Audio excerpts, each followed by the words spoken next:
Hey guys, this is the practice guide for this year's TMEA All-State Etude number 3, which is Opus 37, number 7 by Andersen. And a little bit about Joachim Andersen. He was a Danish composer and flutist who lived from 1847 to 1909. And he was actually a very accomplished flutist, as was his father. So as a composer, he almost wrote exclusively for the flute, and among his works are 8 volumes of etudes, which are absolute standards for us as flutists.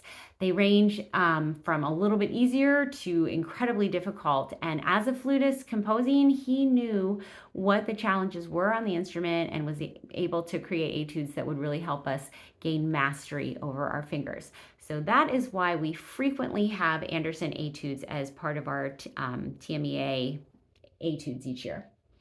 Okay, so a little bit about this etude. This is in an ABA format, which means here's our first theme, which ends at the beginning of the second ending. That is what we're going to call the A section because it's our first theme, and that reappears down here at measure 45 and actually goes to the downbeat of 69. So those two sections are going to sound almost exactly the same. The difference down here, this one's a little bit longer because we actually play what would have been our first ending up here at the top. We are not using that for TMEA this year, which is why I have it scribbled out. But we do play it down here, and then it's like it repeats back and starts in again. So that's the A section. The B section starts in the second ending and goes down through measure like 45. Basically it kind of lands into 45. So that is entirely new themes, like sounds completely different than your A sections. And then to end it off down here, we have a little coda, which starts in measure 69 and goes to the end. So it's important to know what the form of the piece is, because a great way to practice it is to do your A sections all together. That way you're hearing the same information, even though you're seeing it at a different place on the page, and that can make a little bit of a difference. And then go back and work on your B section and your coda separately. So the great news about this etude is we really have no rhythmic content. Everything is a 16th note. So everything is equal except for this final note here being a quarter note. So make sure you know how long to hold that out. It is worth 4 16th notes. So you want to make sure it's the correct length there. But that is our only rhythm. We have no ornamentation in here. We don't have any weird terms to keep track of. What we do have are some accidentals and a whole bunch of articulation, which is important. So let's talk about the accidentals first. We are in 3 sharps, key of A major, so F sharp, C sharp, G sharp, and then we also have a couple maybe less standard sharps. We have A sharp equals B flat, B sharp equals C natural, and then we have 3 double sharps. And in case you don't remember what a double sharp is, it's like having 2 sharp signs in front of the note. So 1 sharp sign will raise the note a half step, and if you have 2 sharp signs or a double sharp, it's going to raise it a whole step. So we have F double sharp, which equals G natural, G double sharp, which equals A natural, and C double sharp, which equals D natural. And then here in measure 72, we actually have, this is kind of weird, and I'm gonna zoom in so you can see it a little better. It looks like, there. It's a natural sign and a sharp sign before this note. And here's what's going on with this. If you back up into the previous measure, this C is a double sharp. Now, the bar line will negate that, meaning that, accidentals do not carry over the bar line, but they just want to make extra sure that this C sharp is just a regular C sharp. So it's like they put a natural to negate whatever the double sharp would have been, and it's just regular C sharp. They actually could have done nothing to that because we have C sharp in the key signature, and that would have told us that that note was just plain C sharp.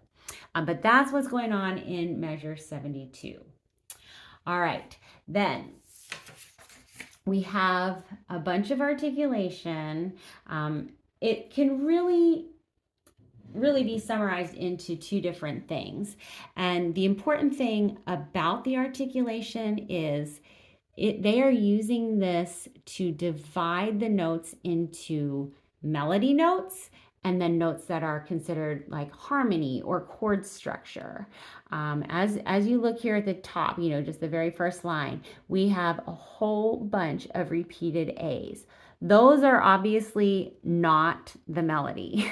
So what is going to be the melody are our two different forms of articulation. So the first one is notes that are slurred. It's usually 3 notes that are slurred, and then it's got usually a crescendo underneath. Not all the time, but sometimes, like in the A section, it'll have like a crescendo underneath. So those are melody notes, and then our other melody notes are the ones that have the accents. So these are for emphasis to add shape and personality. These are not like a hard-hitting ta with the tongue where you're really hearing that percussive element out of it. These are really just to show that these are more important because they're the melody.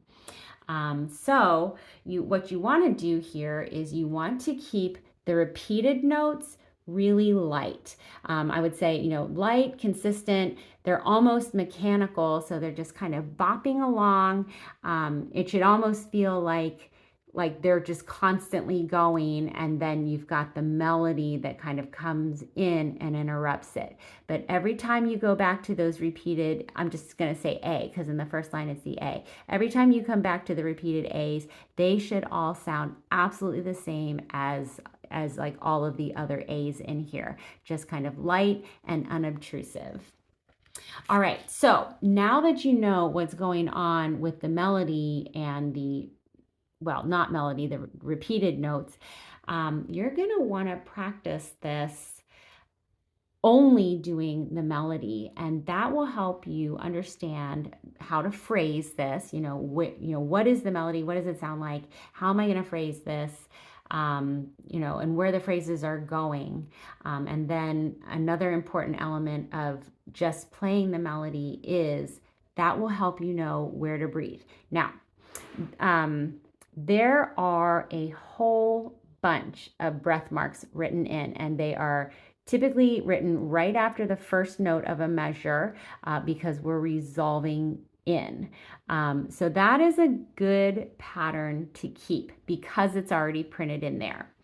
Now, as you go through, you might decide that you want to phrase slightly differently at the end of these phrases, where we keep, specifically when we're changing sections, for instance, right here at the second ending, you might want to keep these high E's really as part of section A, and then we have a dynamic change here that starts off the B section, and that actually might be a better place to consider breathing, so that you are starting the B section quietly and without these 3 E's above it. I know it's written in here, and typically you should absolutely stay with what's on the page. But from a musical standpoint, this is also an acceptable place to breathe. And anyone on a judging panel, at the, the region area, but definitely anyone on a judging panel at the area level who is sending people to All-State, they will appreciate if you breathe like this. They will understand musically the reason for breathing like this, to help with the phrasing and using these 3 as a pickup into the next thing. So I think especially when you're changing sections, it is okay to do that because these do act as pickups. Okay, so that's pretty much all I have to say about breathing. The middle section is full of different dynamics, and these are going to be an important thing in your performance too, just to make this not sound like a whole bunch of notes, because really it's just running 16th notes, which can sound really boring if you're not doing anything to shape with melody. And creating just forward motion in here. So definitely work on dynamics in this middle section. And then I have a little pro tip. This is not easily seen. This is measure 49. And if you look really carefully above this forte sign, there's an accent. And I'm gonna draw it in bigger here. The same thing happens in measure 65 right here. And I'm gonna point out these two accents because this is in the A section, but they do not appear like this would be the equivalent of measure 5. It does not appear here. There's no accent. And this would be the equivalent of the repeat back to measure 1, where there is also not an accent. So I think as a judge, I'm totally looking for this in your performance. Are you paying attention? And are you phrasing this A section differently to incorporate these two accents? Because it makes a difference. As you're coming along on this first one, there's no accent here. It doesn't resolve. And so it leaves this one to feel a little more like a question, like, oh, well, where am I going to go next harmonically? Whereas this one down here, you resolve back to the A because there's an accent on it. So, that's my biggest pro tip on this one. If you really want to be, getting this to the next level, because you're hoping to advance far this year. So that's that. And then I guess my last comment would be on tempo. Our TMEA suggested tempo is dotted quarter note equals 44 to 54. So that's using one beat per measure. If you prefer to practice it with the 3 beats, that would equal eighth notes equals 132 to 162. And that will help you, just line things up and keep it even, having 3 beats to the measure. This is a pretty good range. If you've done any listening at all to other people playing these etudes outside of people who are posting it for TMEA, you will hear this etude played very lyrically, at probably the lower end of this range, which was dotted quarter note equals 44, or even slower. And people they're really going into this the slur with the crescendo underneath it, like they're making a really big deal about that. They're making a really big deal about accenting these other melody notes. So, I mean, it's a very different interpretation for something that looks like it's supposed to be fast and furious. This etude really is not about super fast fingers and double tonguing. I think you can play it even at the top end of this tempo without double tonguing. If you want to go just a little bit faster than the 54, I think that could also be an effective performance. But the biggest thing that they're going to want to hear out of this one is they're going to want to hear the melody pop out and the repeated notes just kind of fade to the background. That is the most important thing in here. So yeah, in terms of tempo, 44 to 54 for the dotted quarter is a great range. But you can definitely go just a little bit faster than that, but make sure you really keep the structure of the melody intact. All right, so that's about all I have to say on this etude. If you listen to my performance video on this, you will hear the melody popping out. You will specifically also hear those 2 extra accents I talked about in 49 and 65.